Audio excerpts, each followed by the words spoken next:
Muy bien. Otro tema. En la sección internacional del diario El País, concretamente en la página 4, leemos: Berlín alerta de que la respuesta a la crisis migratoria no ha funcionado. El espacio Schengen de libre circulación debe ser preservado y la crisis migratoria que afronta la Unión Europea necesita una respuesta europea. En la reunión urgente que celebraron ayer los ministros del Interior de Alemania, Suecia y Dinamarca, con el comisario europeo del ramo, Dimitris Avramopoulos, se estableció: Schengen debe salvaguardarse. También en la misma página 4 leemos: Alemania registra un récord de 1,1 millones de refugiados. Y en la parte inferior de la página, los ataques de Colonia añaden presión a la política de Merkel. Don José. Yo creo que los titulares de la prensa española hoy nos sirven o nos vienen muy bien para tratar desde el programa entender cuáles son los retos que va a tener la Unión Europea en el nuevo año, que son retos tremendos. Yo los he organizado fundamentalmente en 5 desafíos. El primer desafío es la caída del liderazgo de Angela Merkel. Angela Merkel no es la líder que manejó la Unión Europea a su gusto hace unos meses, y tanto por los obstáculos internos que se le han generado a nivel interior, con sus conflictos con sus socios cristianodemócratas en Baviera, como por, en fin, todo el fiasco de la llamada que hizo, que ha generado esta crisis tremenda de refugiados. Ahora mismo está en solfa más que nunca que Alemania puede seguir manejando la Unión Europea a su antojo. Este yo creo que sería el primer desafío. ¿Qué va a pasar con Angela Merkel? El segundo desafío, tenemos el referéndum del Reino Unido. Tenemos un David Cameron que está hablando mucho más alto, mucho más claro, está siendo uno de los protagonistas de las diferentes reuniones de Consejo Europeo, y este va a ser un tema que lo vamos a tener todo el año encima de la mesa. Y sobre todo después de que ha dejado en libertad de voto a los diputados del Partido Conservador. En efecto. Eso demuestra ya que no tiene seguridad ninguna en la defensa de la Unión Europea. Bueno, es que él tiene problemas en su relación con los socios europeos como de vuelta en casa. Claro. Bueno, ¿cuál sería el tercer desafío, en mi opinión? La crisis de los refugiados. Esta crisis no se está gestionando bien. La agenda que ha propuesto la Comisión Europea ha sido un fracaso absoluto. A día de hoy, dejadme que os aporte un pequeño número, solo se ha logrado, de los 160.000 refugiados que se acordaron en aquellas reuniones, etcétera, se ha logrado que 272 sean movidos desde los campos que existen en Grecia. 272.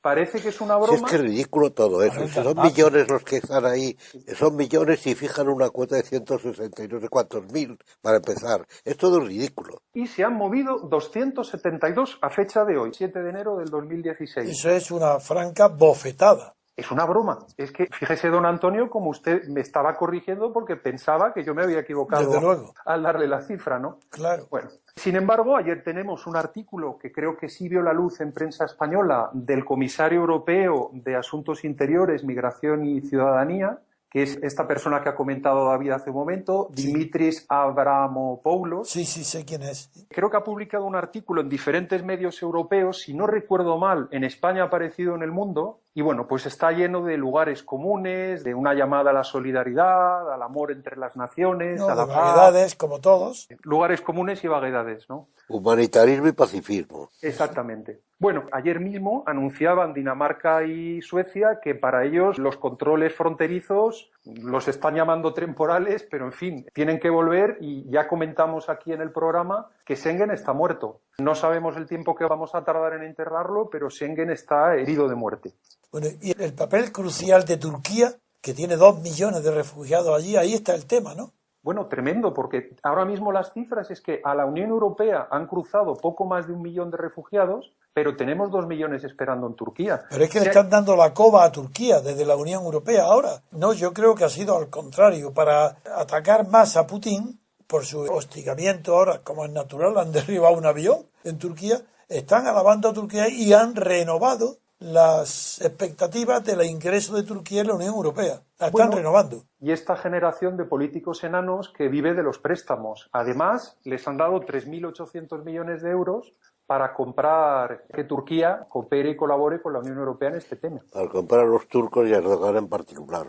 Sí, y lo que van a comprar será armamento, porque después de lo que... No, se lo dan el dinero, ya está.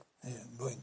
Un cuarto reto que yo pondría a nuestros oyentes en la mesa es ese bloque que silenciosa o no silenciosamente está empezando a surgir en Europa del Este. Ayer el semanario político abría toda página comentando las amistades peligrosas que se están generando entre Polonia y Hungría. Sí. Ayer mismo, de hecho, en el sur de Polonia hubo una reunión entre el jefe impectore del partido Sí, el que Libertad tiene el poder. Kaczynski, no lo sé pronunciar muy Sí, bien. sí, yo tampoco, menos que tú. Kaczynski y Viktor Orbán, el primer ministro húngaro. Húngaro.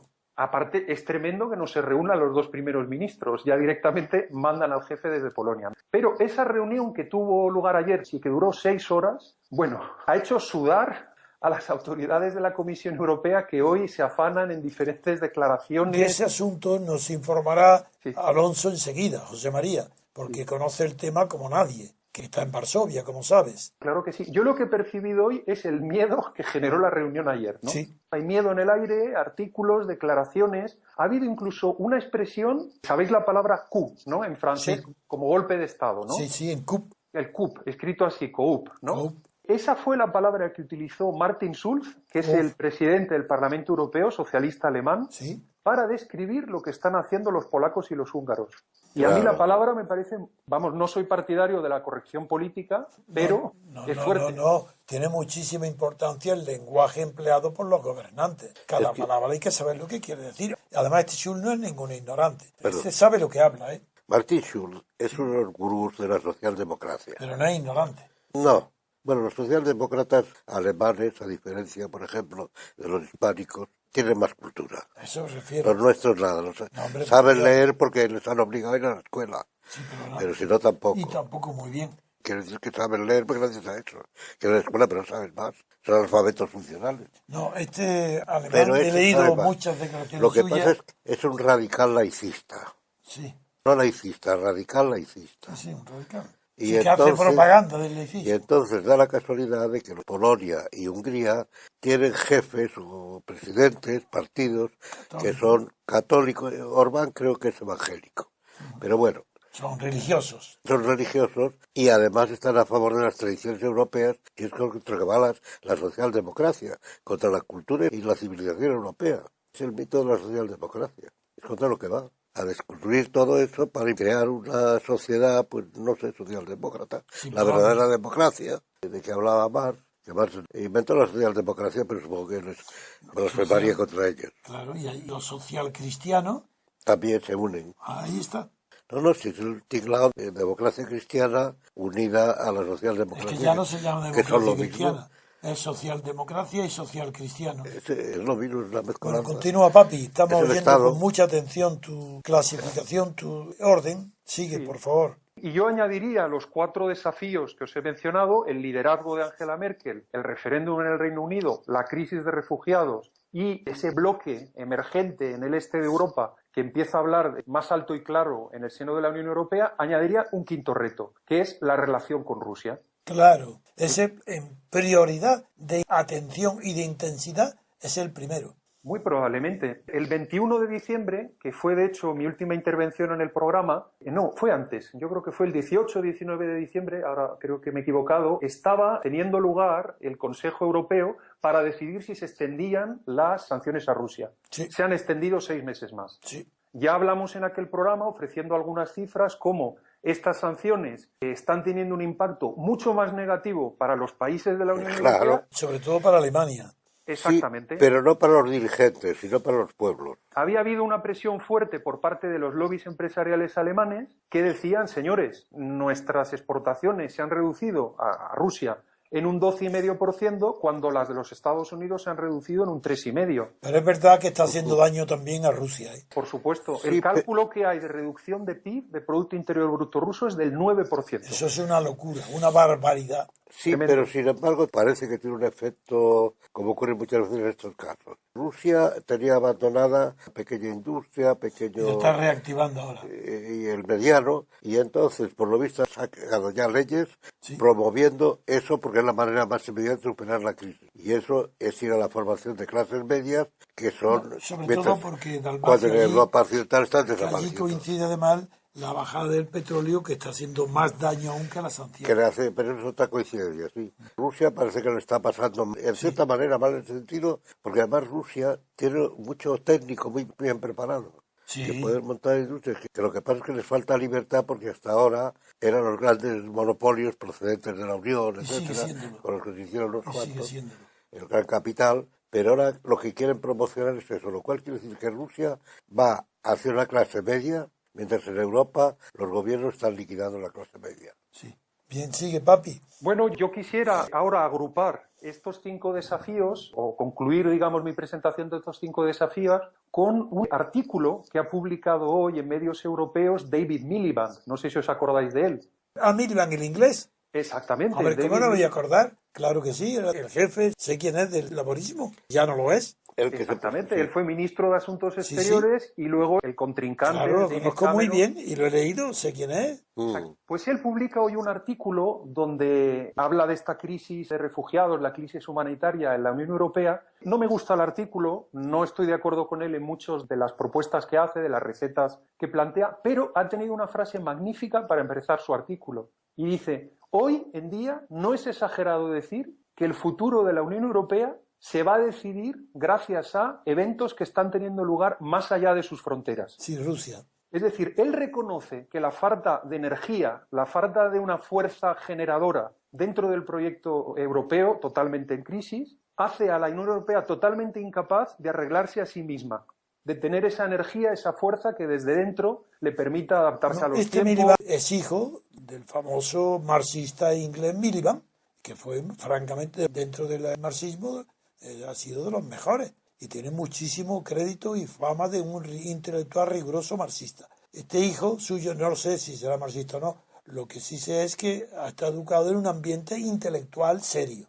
Desde luego, lo que está reconociendo es que ahora mismo la Unión Europea, el proyecto, no tiene energía para transformarse y que probablemente la transformación de la Unión Europea va a venir por los golpes que se le están dando desde fuera. Llámese la crisis de los refugiados, llámese Rusia. Es verdad que veo, como tú, lo que acabo de decir, sí es verdad que veo que desde el exterior, aunque en el interior no hay fuerza de cohesión, la Unión Europea nunca ha tenido fuerza interior, ha estado dominada por los intereses económicos, sobre todo de Alemania, pero ahora es verdad que los peligros inminentes, inmediatos y más visibles vienen del exterior. Rusia y Turquía son los inmediatos que van a provocar crisis graves más que la de Grecia.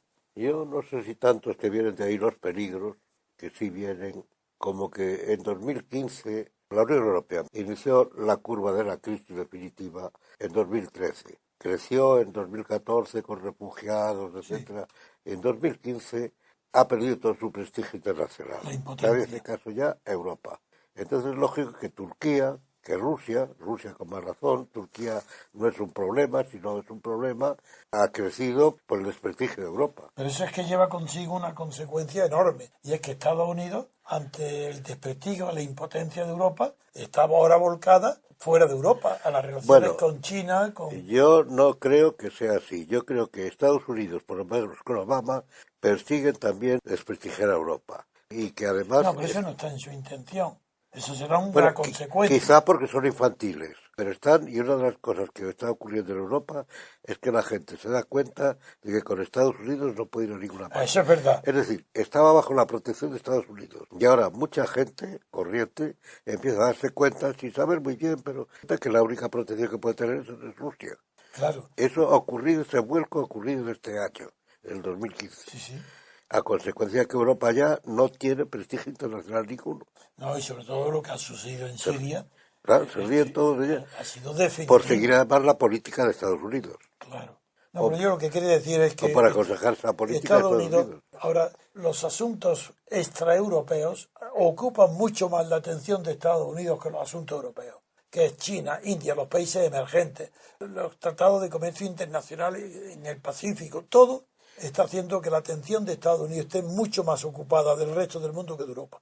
Claro, pero Europa ya no tiene sentido ninguno. Bien, papi, Yo creo que mi idea hoy era brevemente preparar la nueva temporada de acuerdo. con este índice de desafíos que tenemos en la mesa y que nos van a ocupar el año Me que parece viene. muy bien.